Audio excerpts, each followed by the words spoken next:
স্ত্রীর কাছ থেকে দুইটা জিনিস চাইতে হয়, কোরআনে আছে। এক হলো মহব্বত চাইতে হয়, ভালোবাসা চাইতে হয়, আরেকটা হলো দয়া মায়া চাইতে হয়। শুধু মহব্বত না, দুইটাই লাগে। আমি 2008 সালে বিয়ে করছি, আজকে 2023 সাল। আমার এই 15 বছরের বিবাহের জীবনে তো আমার স্ত্রী আছে, হালাল স্ত্রী। তো আমি যখন 2020 সালে মোটর সাইকেল অ্যাক্সিডেন্ট করে পাও ভাঙ্গিয়া ফেলছি, তখন আমি প্রায় দীর্ঘ 6 মাসের মতো বিছানায় এক জায়গাতে 3 মাস, প্রথম 3 মাস পড়েছিলাম। হসপিটাল থেকে আইনা আমারে যেখানে রাখছে ওইখানেই আমি পড়েছিলাম। এক সুতা নড়াচড়া করতে পারি নাই। পেশাব পায়খানা, অজু, গোসল, খানা, খাদ্য সব কিছু এই এক জায়গায়। তো সেই 6 মাসের লাগাতার আমার রাত দিনের সমস্ত খেদমত দয়া মায়া করে আমার বিবি করছে। এটা রাস্তার নর্তকীর থেকে তুমি পাইতা না, এটা মিলবে না। এজন্য স্ত্রী মানে শুধুই কি না উপভোগের সামগ্রী না, সে ভালোবাসারও জন, দয়া মায়ারও জন। দয়া মায়াও দরকার, দয়া মায়াও দরকার।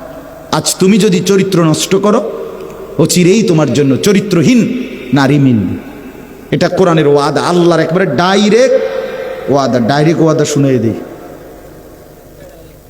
কোরআনের আয়াত শুনেন। এই যে দেখেন আল্লাহ তাআলা কোরআনে বলছেন, সূরা নূর, আল খাবিসাতু লিল খাবিসিন। খবিস পুরুষের জন্য খবিস নারী, আল খাবিসুনা লিল খাবিসাত।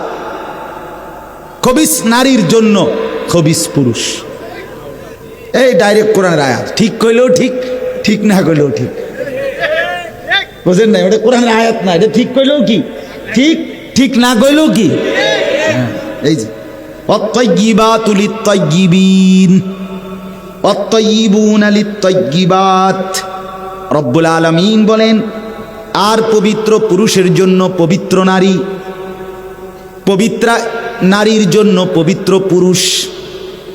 হ্যাঁ, টিট পর টেট নাকি, ইট মারলে পাটকেল খেতে হয়। তার মানে হলো আজকে তুমি নষ্ট হইলা, ও চিরেই তুমি নষ্টটাই নিতে এ বেশি দিন লাগতো না। রঙের গুড্ডি কাইটা যাবে, গুড্ডি কাইটা যায় না, এই রঙের গুড্ডি দেখতে দেখতে নাই বন্ধু। এই জন্য নষ্ট হইও না, হায়াত লম্বা। আল্লাহ হায়াত দিলে, আল্লাহ যদি বাঁচায় রাখে 60 বছর, আল্লাহ বাঁচায় রাখলে 70 বছর। ফুর্তি করলা, তামসা করলা, নয়তো 7 বছর, নয়তো 10 বছর যন্ত্রণা ভুগতে হবে, নয়তো 40 বছর দুনিয়াতেই মিয়া। এরপরে আখিরাত সেটা তো আছেই, সেটা তো পরের বিষয়। দুনিয়াতেই যন্ত্রণা ভোগ করতে হবে। আল্লাহ তাআলা আমাদেরকে বুঝার তৌফিক দান করেন। ইসলাম স্পষ্ট, কোরআনের বিধান স্পষ্ট, শরীয়তের বিধান স্পষ্ট। একজন নারী কেমন নারী বিয়ে করবে, একজন পুরুষ ওইখান থেকে শুরু করে সন্তান গঠন সহ পুরা জিন্দেগির সমস্ত দিক নির্দেশনা, সংসারের সব কিছু আলাদা আলাদা করে পার্ট টু পার্ট, আল্লাহর কসম আল্লাহর নবী বলে গেছে, নবীজি বলে গেছে। একটি স্ত্রী শুধুই কেবল স্ত্রী না, একজন বিবি মানে শুধুই কেবল চিনজিত লইয়া বেডিরে মার্কেটে করুন না। একজন স্ত্রী মানেই শুধু রাত কাটানো না, একজন স্ত্রী মানে একটি প্রজন্ম, একটি সংসার, একটি ফ্যামিলি, একটি বংশ গঠন। এর সাথে অনেক কিছু জড়িত। রাসূলুল্লাহ সাল্লাল্লাহু আলাইহি সাল্লামের হাদিস শুনেন। কোরআনুল কারীমের একটা আয়াত আছে, মজার একটা আয়াত শুনেন। কোরআনে একটা আয়াত আছে, ওয়াল্লাযীনা ইয়াকনিজুনা আয-যাহাবা ওয়াল ফিদ্দা ওয়া লা ইউনফিকুনাহা ফী সাবিলিল্লাহ ফাবাশশিরহুম বিআযাবিন আলীম। আল্লাহ তাআলা বলেন, যেই ব্যক্তি স্বর্ণ এবং রৌপ্য জমা করে অতঃপর তা আল্লাহর রাস্তায় ব্যয় না করে, খরচ না করে, মানে যাকাত দেয় না, দান করে না, সাদাকা করে না, শরীয়তের হক আদায় করে না সম্পদের মধ্যে, স্বর্ণরৌপ্য টাকা পয়সার মধ্যে, আল্লাহ বলে ফাবাশশিরহুম বিআযাবিন আলীম।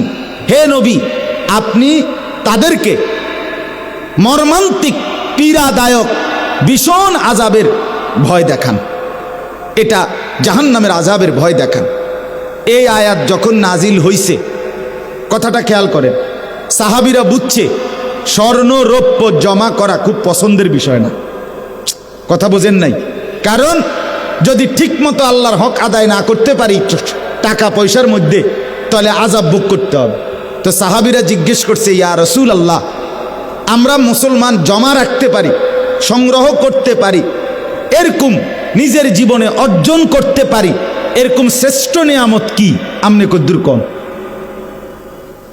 রাসূলুল্লাহ সাল্লাল্লাহু আলাইহি ওয়াসাল্লাম বলছে 3 জিনিস। কয় জিনিস? 1 নাম্বার লিসানুন যাকির। নবীজি বলছেন যেই জিহ্বা সর্বদা আল্লাহর জিকির করে, এমন জিহ্বা যার অর্জন হয়, এটা ওই মুমিনের শ্রেষ্ঠ অর্জন। 2 কলবুন শাকির, যে ব্যক্তির অন্তর সবসময় আল্লাহ তাআলার প্রতি খুশি, কৃতজ্ঞ, আল্লাহর ফয়সালা, সুখে থাকি দুঃখে থাকি, কখনো পাইলাম কখনো পাইলাম না, কখনো আনন্দ কখনো বেদনা, কখনো হাসি কখনো কান্না, এই মিলাইয়া আল্লাহর ফয়সালার উপরে সর্বাবস্থায় যে দিলে দিলে খুশি, কৃতজ্ঞ, আল্লাহর নবী বলেন এটা শ্রেষ্ঠ সম্পদ। আর 3 নাম্বার ওয়াজাউজাতুম মুমিনা তুঈনুহু আলা ঈমানিহি আই দীনিহি। 3 নাম্বার হলো রাসূল বলেন তৃতীয় কোনো মানুষের শ্রেষ্ঠ সম্পদ একজন মুমিনা নেককার স্ত্রী, যে তাকে দ্বীনের কাজে, ঈমানের কাজে সহযোগিতা করে। একজন পবিত্র স্ত্রী, নেককার নারী শ্রেষ্ঠ সম্পদ, শ্রেষ্ঠ সম্পদ, শ্রেষ্ঠ পুঁজি। আজকে ছেলেরা বাপ, তোমাদেরকে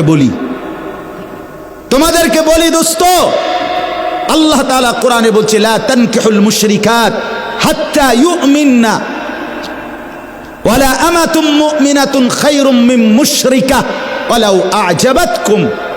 আল্লাহ কোরআনে বলে কোন মুশরিক, কোন পাপী, কোন নাফরমান, কোন বেহায়া নারীকে বিবাহ করো না।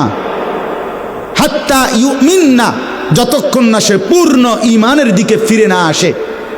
আল্লাহ কোরআনে বলেন ওয়ালা আমাতুম মুমিনাতুন খায়রুম মিন মুশরিকা, একজন নেককার মুমিনা চরিত্রবান পবিত্রা দাসীও স্বাধীন বিত্তশালী একবারে সম্পদশালী সুন্দর চেহারার মুশরিক নাফরমান পাপী নারীর চাইতে উত্তম। ওয়ালাউ আ'জাবাতকুম, বেশরম মুশরিক নাফরমান নারী যত আকর্ষণীয় হোক না কেন, তার চাইতে একজন নেককার, কালো হোক, কুৎসিত হোক, দাসী হোক, সে আল্লাহর কাছে দামি। কোরআনের আয়াত।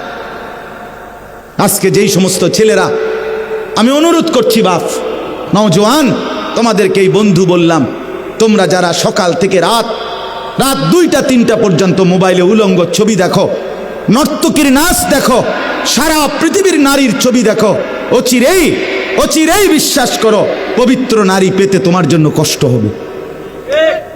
মনে রাখো, এই ঋণ শোধ করতে হবে। হ্যাঁ, তখন বুঝবা ভাইয়া, এমনি মানুষের বেডি সাউন্ড